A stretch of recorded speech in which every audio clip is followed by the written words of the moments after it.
Hello दोस्तों, मैं प्राची गुप्ता आपके अपने प्लेटफॉर्म निक एजुकेशन में आपका स्वागत करती हूँ। हमारी जो लास्ट क्लास रही थी वो आपकी वैदिक कालीन एजुकेशन सिस्टम से रिलेटेड रही थी। आज हम लोग जो देखने वाले हैं वो देखेंगे बौद्ध कालीन शिक्षा।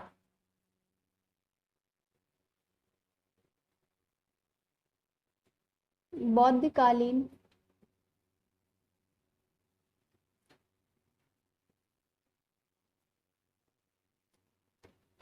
शिक्षा।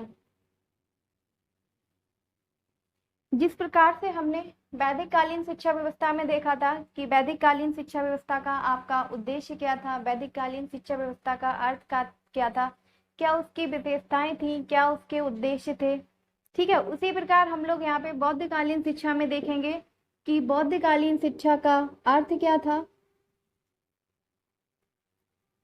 उद्देश्य क्या थे, विशेषताएं क्या थी और आपकी जो शिक्षा व्यवस्था थी वो कैसी थी।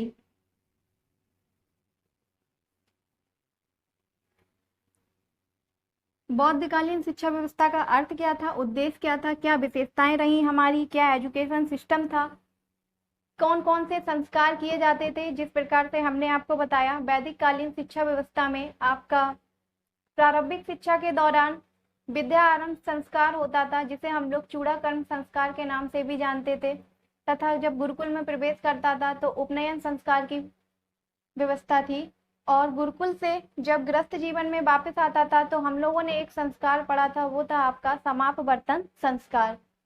तो आज बात करेंगे हम लोग बौद्धिक कालीन शिक्षा व्यवस्था की। बौद्धिक कालीन शिक्षा व्यवस्था का क्या अर्थ रहा। जिस तरह से हमने वैदिक कालीन शिक्षा व्यवस्था को 3 भागों में डिवाइड किया था, उसी प्रकार से हम यहाँ पे बौद्ध कालीन शिक्षा व्यवस्था को भी 3 भागों में डिवाइड कर देंगे। बौद्ध से आपका निकल रहा होगा, तो सबसे पहले हम लोग देखेंगे कि बौद्ध कालीन शिक्षा व्यवस्था का जो अर्थ था वो क्या था।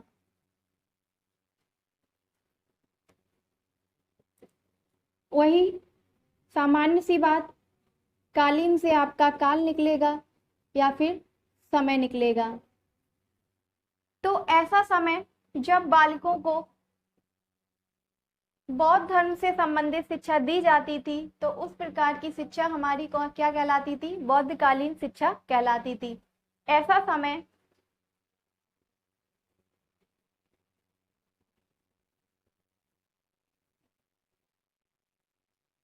समय जब बालकों को बौद्ध धर्म से आधारित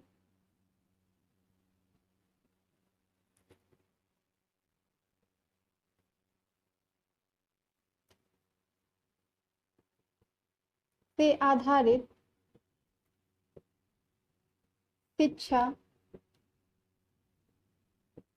दी जाती थी,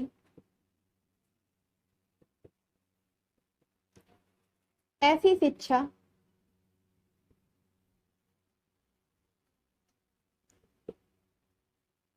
बौद्ध कालीन शिक्षा कहलाती थी आपकी।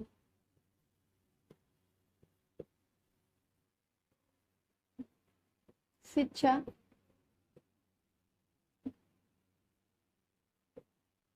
कहलाती थी।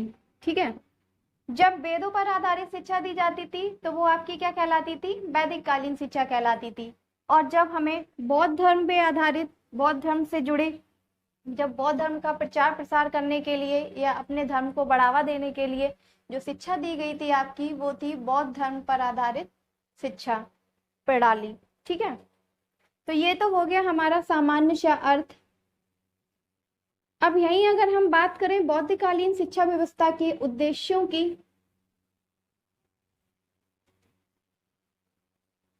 तो वो आपके 2 प्रकार के थे। 2 प्रकार के क्या, काफी मान सकते हैं आप उन्हें। जो मेनली उद्देश्य था वो आपका था बौद्ध धर्म का जो मेन उद्देश्य था आपका, वो था निर्माण की प्राप्ति। उद्देश्य देखेंगे तो जो सबसे पहला उद्देश्य, जो मुख्य उद्देश्य था आपका, वो बौद्धकालीन शिक्षा का था निर्वाण की प्राप्ति।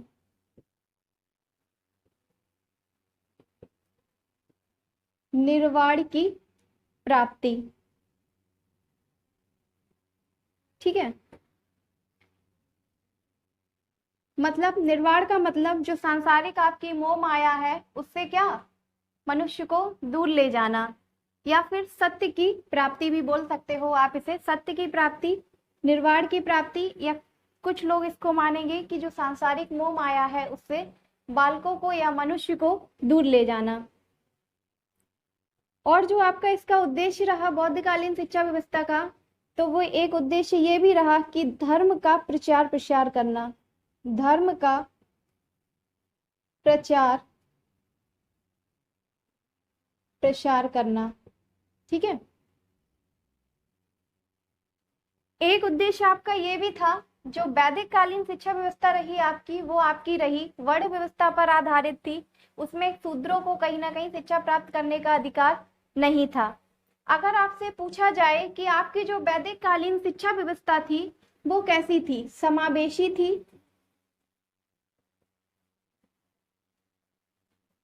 या फिर समेकित थी, अगर आपसे पूछा जाए वैदिक कालीन शिक्षा व्यवस्था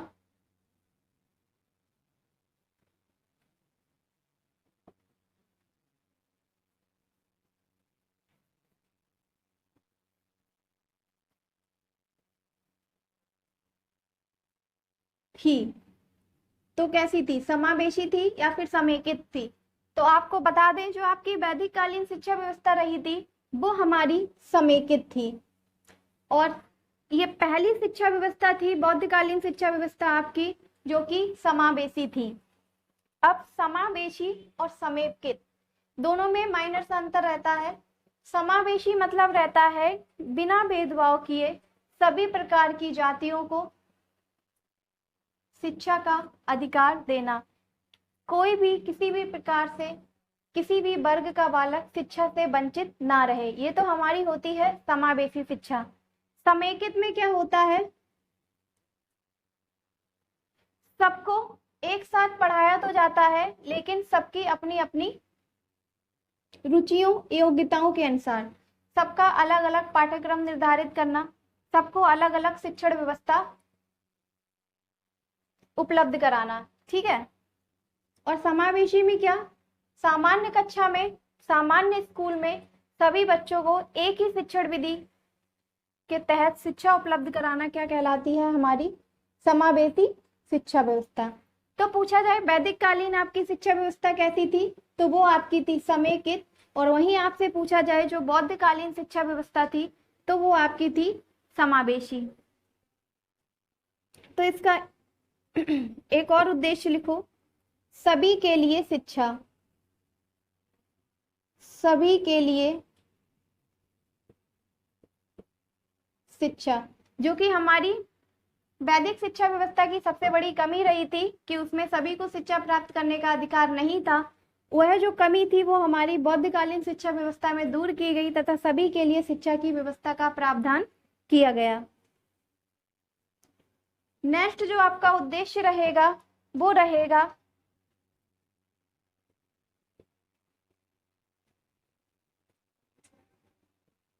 चरित्र का विकास, ठीक है, एक अच्छे चरित्र का विकास करना। एक आपका उद्देश्य यहाँ पे ये भी हो जाएगा जीविकोपार्जन या जीवन यापन,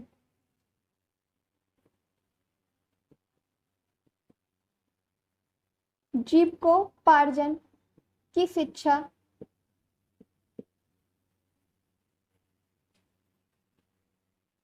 उपलब्ध कराना,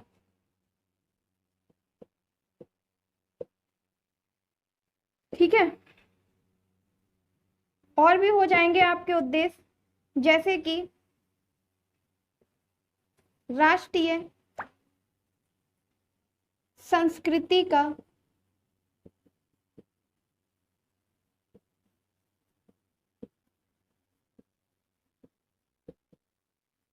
प्रचार प्रसार करना। ठीक है, तो ये हमारे क्या हो गए इसके उद्देश्य। पहला उद्देश्य आपका है निर्वाण की प्राप्ति। दूसरा है जो बौद्ध धर्म है, बौद्ध धर्म की जो शिक्षा प्रदान की जा रही थी उस धर्म का प्रचार प्रसार करना। सभी के लिए शिक्षा की व्यवस्था, कोई भी शिक्षा से वंचित नहीं रहना चाहिए, सभी को शिक्षा प्राप्त करने का अधिकार होना चाहिए। चरित्र का विकास, एक अच्छे चरित्र का निर्माण भी कर सके ऐसी शिक्षा प्रदान की जानी चाहिए। वहीं पे हमें ऐसी शिक्षा प्रदान की जानी चाहिए जो जीविकोपार्जन की शिक्षा भी उपलब्ध कराए। जब बच्चा ग्रस्त जीवन में वापस जाए तो वहां अपना जीवन यापन भी सही ढंग से कर सके। वहीं आपका जो लास्ट उद्देश्य था वो था राष्ट्रीय संस्कृति का प्रचार प्रसार करना। ठीक है,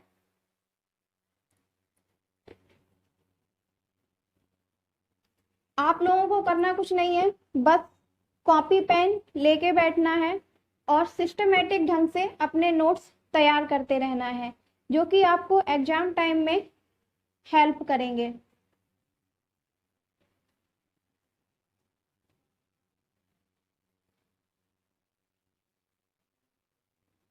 अब हम लोग देखेंगे यहीं पे अगर हम आपसे पूछें, जो हमने जो लास्ट लेक्चर में आपने जो वैदिक कालीन शिक्षा व्यवस्था जिसने भी अटेंड किया होगा, तो अगर पूछा जाए वैदिक कालीन शिक्षा व्यवस्था का मुख्य उद्देश्य क्या था, तो वहां पे था मनुर्भव। मनुर्भव यानी कि बालक को एक अच्छा मनुष्य बनाना, या फिर हम लोग कह सकते हैं जो वैदिक कालीन का मुख्य उद्देश्य था वो मोक्ष की प्राप्ति, और बौद्ध कालीन शिक्षा का जो मुख्य उद्देश्य था वो आपका था निर्वाण की प्राप्ति। अब यहीं पे हेडिंग बना लो, बौद्ध कालीन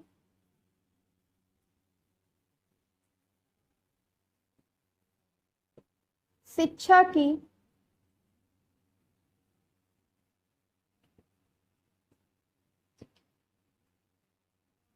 विशेषताएं। आपकी बौद्धकालीन शिक्षा की क्या क्या विशेषताएं रही, तो नंबर फर्स्ट जो पहली विशेषता थी जो आपकी वो थी शिक्षा के केंद्र जो होते थे जिस प्रकार से वैदिक कालीन शिक्षा व्यवस्था में शिक्षा का केंद्र आपका क्या था, गुरुकुल, इसी प्रकार से बौद्धकालीन शिक्षा व्यवस्था में आपके शिक्षा के जो केंद्र होते थे वो होते थे बौद्ध मठ,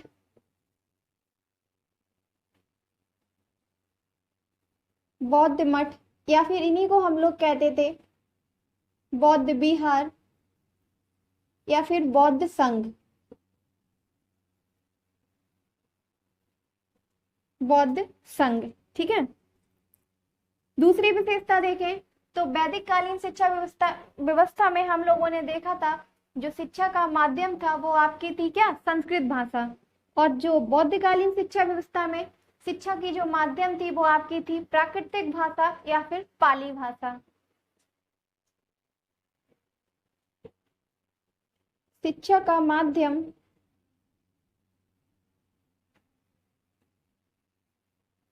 प्राकृत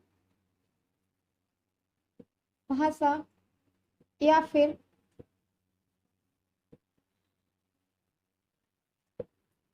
पाली भाषा थी। ठीक है, अब अगर यहीं पे देखें हमने आपको बताया था जो शिक्षा का माध्यम जो था वो प्राकृतिक भाषा थी या फिर पाली भाषा थी आपकी। अगर कहा जाए शिक्षा निशुल्क थी या उसके लिए शुल्क अदा करना पड़ता था, तो बता दें जो आपकी जो शिक्षा थी वो प्राथमिक स्तर पर तो निशुल्क थी, लेकिन जो उच्च प्राथमिक स्तर की आपकी जो शिक्षा थी उसके लिए कहीं ना कहीं आपको शुल्क अदा करना पड़ता था। तो पूर्णतः निशुल्क नहीं थी, निशुल्क तो थी लेकिन पूरी तरह से निशुल्क नहीं थी।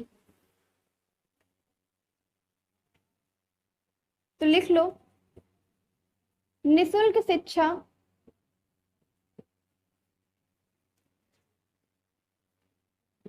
प्लस सार्वजनिक शिक्षा।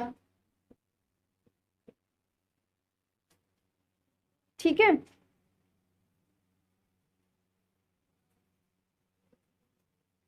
नेक्स्ट अगर यहीं पे आपसे पूछा जाए जो शिक्षा प्रणाली थी वो कैसी थी, मौखिक थी या फिर लिखित थी? तो शिक्षा प्रणाली वैदिक कालीन शिक्षा व्यवस्था में भी आपकी शिक्षा जो थी, शिक्षा व्यवस्था जो थी वो पूर्णतः मौखिक थी, परीक्षाएं पूर्णतः मौखिक होती थी। और बौद्धकालीन शिक्षा व्यवस्था में भी आपकी जो परीक्षाएं होती थी वो पूर्णतः मौखिक होती थी, ना कि लिखित। मौखिक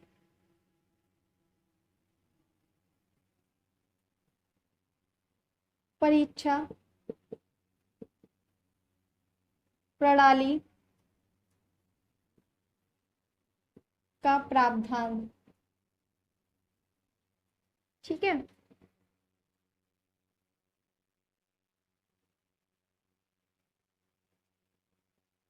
बात की जाए स्त्रियों की शिक्षा की, तो स्त्रियों की शिक्षा को भी बढ़ावा दिया गया। जो आपकी वैदिक कालीन शिक्षा में बेहतर तो थी लेकिन इतनी अच्छी नहीं थी, तो बौद्धकालीन शिक्षा व्यवस्था में वैदिक कालीन शिक्षा व्यवस्था की अपेक्षा स्त्रियों की शिक्षा पर थोड़ा सा बल दिया गया या फिर बढ़ावा दिया गया। लेकिन आपका ये अपवाद में भी चला जाएगा, लेकिन जो क्योंकि जो आपकी पूरी तरह स्त्री शिक्षा थी वो पूरी तरह से उस पर बल नहीं दिया गया था। तो नोट कर लो, स्त्री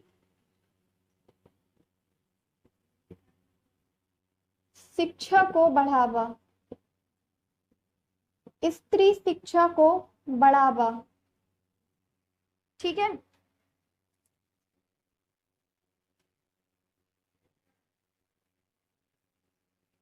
तो ये तो हो गई थी हमारी सारी विशेषताएं। आपसे अगर पूछा जाए बौद्धकालीन शिक्षा व्यवस्था में शिक्षा के केंद्र क्या थे, तो वो आपके बौद्ध मठ होते थे, बौद्ध विहार होते थे, या फिर बौद्ध संघ की भी संज्ञा दी जाती है। शिक्षा का माध्यम कौन सी भाषा थी, तो वो आपकी प्राकृतिक भाषा थी या फिर पाली भाषा थी। वहीं अगर पूछा जाए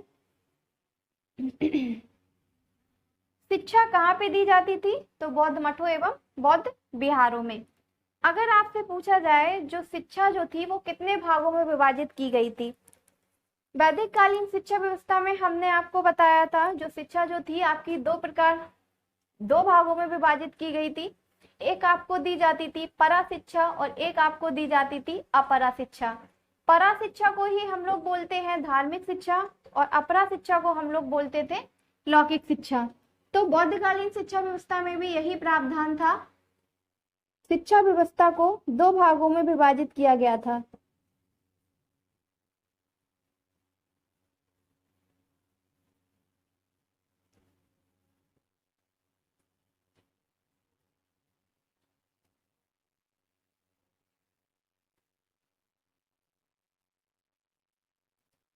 शिक्षा व्यवस्था को दो भागों में विभाजित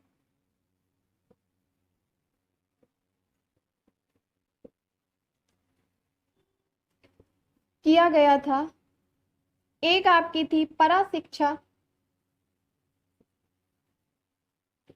या इसी को हम लोग क्या बोलेंगे, धार्मिक शिक्षा। कल बताया था धार्मिक शिक्षा बोला जाए चाहे परा शिक्षा बोला जाए एक ही बात है, धार्मिक शिक्षा। और जो दूसरी आपकी थी वो थी अपरा शिक्षा, इसी को हम लोग कहेंगे लौकिक शिक्षा व्यवस्था, या इसी को हम लोग बोल देंगे सांसारिक।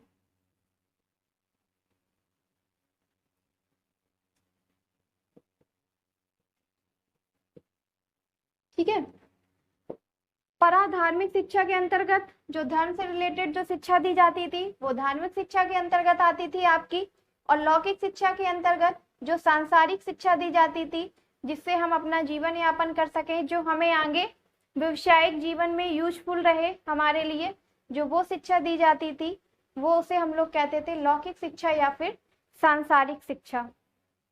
ठीक है,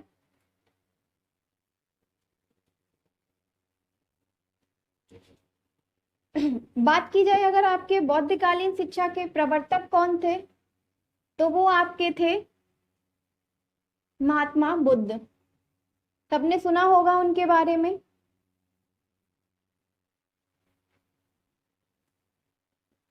अगर आपसे कि कहा जाए कि बौद्धकालीन शिक्षा के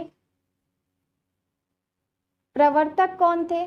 तो वो आपके थे महात्मा बुद्ध। ठीक है, महात्मा बुद्ध। अगर इनके बचपन का नाम पूछा जाए आपसे,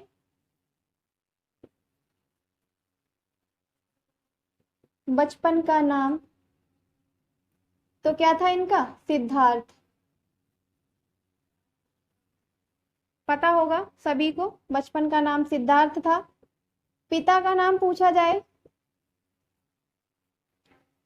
तो वो आपका था शुद्धोदन।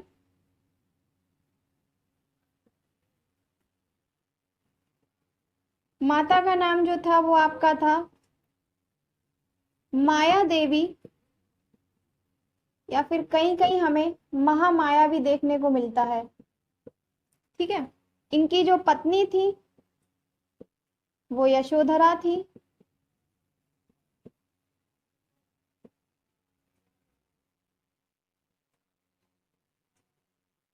और इनका जो पुत्र था वो था राहुल।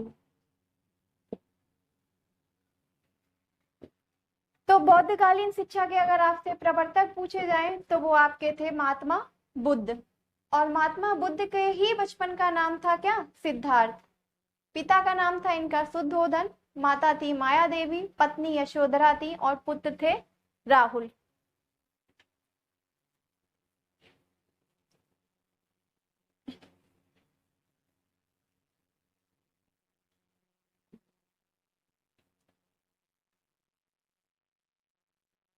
अब नेक्स्ट देखेंगे, जो शिक्षा का जो आरंभ होता था वैदिक कालीन शिक्षा व्यवस्था में, हमने देखा शिक्षा का आरंभ आपका उपनयन संस्कार द्वारा होता था।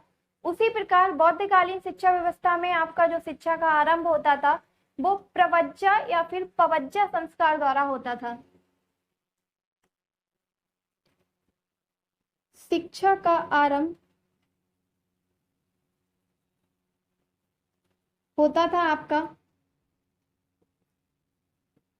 प्रवज्जा, या कहीं कहीं हम लोगों को पवज्जा भी देखने को मिलता है, पवज्जा संस्कार द्वारा।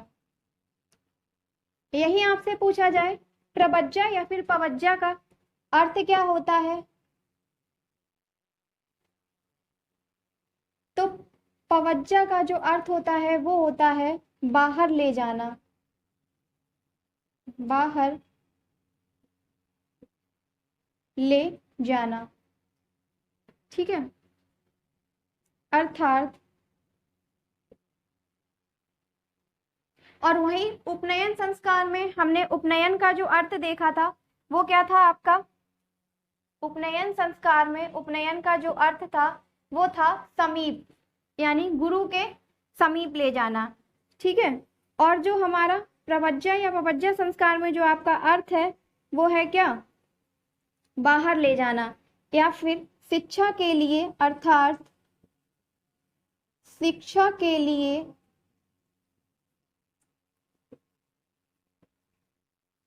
घर से बाहर ले जाना। ये हमारा था पवज्जा संस्कार का अर्थ। इसके लिए अगर पवज्जा संस्कार के लिए जो आयु होती थी, आयु पूछी जाए आपसे, आयु क्या निर्धारित थी? वैदिक कालीन शिक्षा व्यवस्था में तो बड़ व्यवस्था थी, बड़ व्यवस्था पर आधारित था और उसके लिए सभी की जो आयु थी वो भी अलग अलग थी। लेकिन जो बौद्धकालीन शिक्षा व्यवस्था में जो आपकी प्रवज्जा संस्कार के लिए जो आयु थी वो सभी के लिए क्या थी? सेम थी।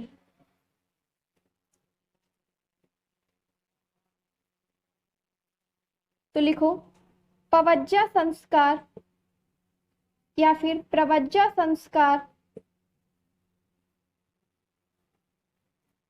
के लिए, पवज्जा संस्कार के लिए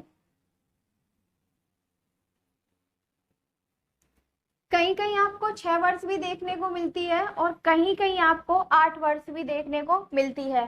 भारतीय दर्शन के अनुसार अगर देखा जाए तो वो आपको 6 वर्ष देखने को मिलती है, लेकिन अगर प्रॉपर किसी बुक में देखा जाए, एक आपके चीनी यात्री थे उनके अनुसार देखी जाए तो वो आपकी 8 वर्ष मिलती है। पवज्जा संस्कार के लिए आयु, दोनों लिख लो, 6 भी लिख लो और 8 भी लिख लो। 8 वर्ष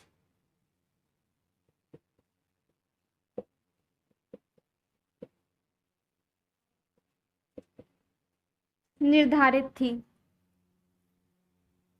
होता क्या था इसमें, पवज्जा संस्कार के दौरान जो बालक होते थे वो करते क्या थे, अपना उनका जो सर को मुंडवा कर और पीले वस्त्र पहनने की प्रथा थी, सर को मुंडवा कर पीले वस्त्र पहनकर क्या करते थे, गुरु के समीप बैठ जाते थे या उनकी शरण में चले जाते थे। और शरण में जाने के लिए 3 शरण त्रयी मंत्र होते थे। शरण त्रयी, 3 शरण त्रयी इनके मंत्र होते थे, बुद्धम शरणम गच्छामि, धम्मम शरणम गच्छामि या फिर संगम शरणम गच्छामि। ये 3 कस्में या 3 वचन ये लोग लेते थे शरण त्रयी के अंतर्गत और गुरु के शरण में चले जाते थे। तो लिखो, इस संस्कार के दौरान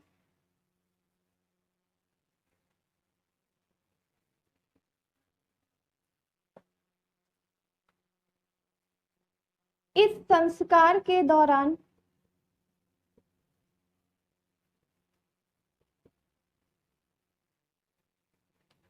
बालक,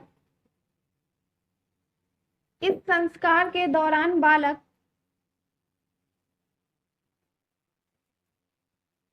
सिर मुंडवाकर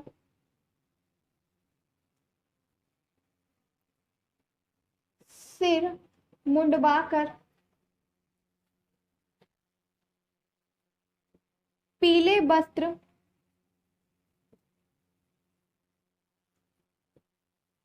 धारण करते थे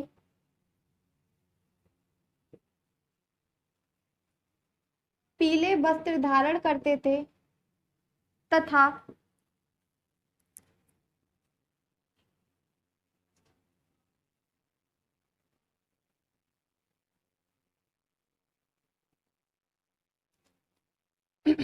गुरु की शरण में जाने के लिए शरण त्रयी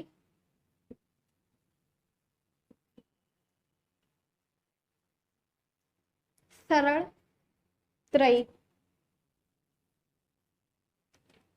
क्या थे आपके, 3 वचन या फिर कस्में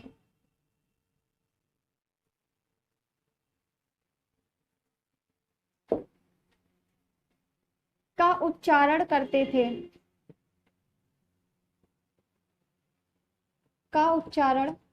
थे, तो शरण त्रयी आपके थे क्या, बुद्धम शरणम गच्छामि, धम्मम शरणम गच्छामि एंड संगम शरणम गच्छामि। ठीक है,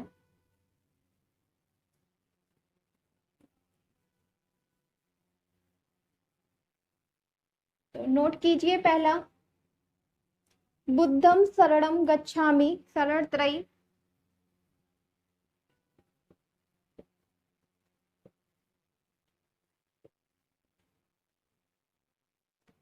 बुद्धम शरणम गच्छामि। दूसरा आपका था धम्मम शरणम गच्छामि,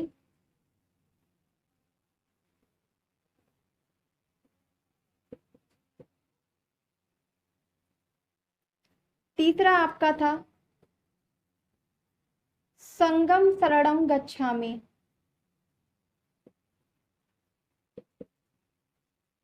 संगम शरणम गच्छामि। ठीक है, पहला आपका था बुद्धम शरणम गच्छामि, दूसरा था धम्मम शरणम गच्छामि, संगम शरणम गच्छामि। ये आपके क्या थे, शरण त्रयी के अंतर्गत 3 वचन लिए जाते थे और इन 3 वचनों को लेकर जो बालक जो होता था वो बौद्ध मठों में, बौद्ध विहारों में या फिर बौद्ध संघों में प्रवेश करता था। इन 3 शरण त्रयी के अलावा 10 आपके वचन और लिए जाते थे, वो आपके 10 शिक्षा में गिने जाते हैं। ठीक है, उनको हम लोग कल देखेंगे। आज के लिए इतना ही रखेंगे।